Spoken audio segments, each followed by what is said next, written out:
Embrace impact over ideology. Franklin's brilliance was not only in his intellect, but in his ability to translate ideas into real-world solutions. Ever the tinkerer, he constantly tested, refined, and molded new technologies, institutions, and theories to find their most practical applications. A true pragmatic idealist, he consistently prioritized the pursuit of practical outcomes over adherence to rigid ideologies.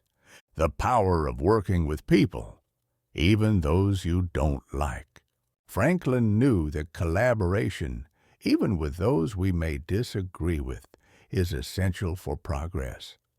In his 1787 speech at the Constitutional Convention, he acknowledged that delegates brought their own prejudices, passions, errors of opinion, local interests, and selfish views that could in ordinary circumstances stand in the way of agreement.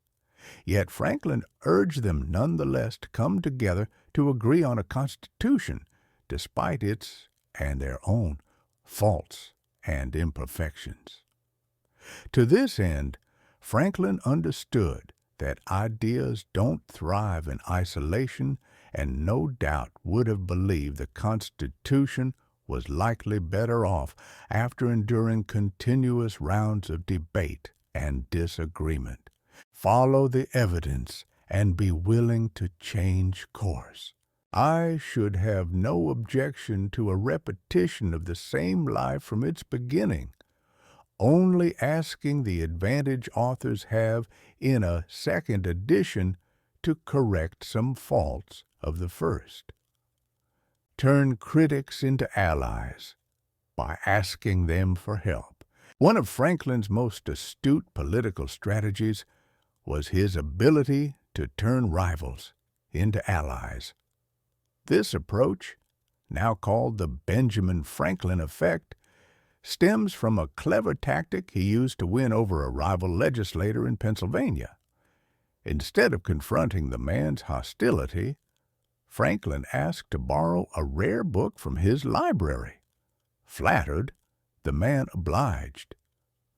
Franklin returned the book with thanks, and their relationship transformed into a lifelong friendship. Invest in community building, even if it's just joining a club. Franklin understood that finding spaces to build authentic connections are the cornerstone of unity. At just 21, he founded the Junto Club, a group of thinkers, artisans, and merchants dedicated to testing and applying ideas for real-world impact. This collaborative spirit wasn't just about intellectual debates. It laid the foundation for Franklin's larger successes, like uniting the colonies. As Postmaster General, for instance, he improved and established communication networks, physically and socially binding regions that once saw themselves as separate. Understand that isolation weakens us, while cooperation strengthens. There was never a good war or a bad peace, Franklin famously remarked during the Treaty of Paris negotiations. Franklin's vision for global cooperation offers an important lesson for America today.